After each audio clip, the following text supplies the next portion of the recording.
I did something big.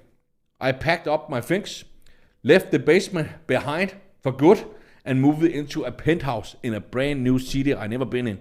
Because one of the best pieces of advice I got from Grant Cardone that I want to give to you was move away from your hometown. Why? Because the people in your hometown will always try to keep you at their level. They don't want to see you grow, and they don't want to see you win. And whether they mean it or not, okay, let's go there. And whether they mean it or not, they will keep you trapped in the same small mindset they have.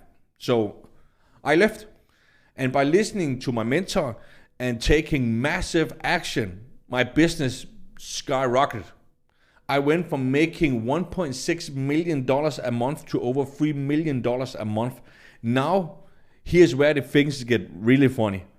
I was making millions, but then I learned something insane about Denmark.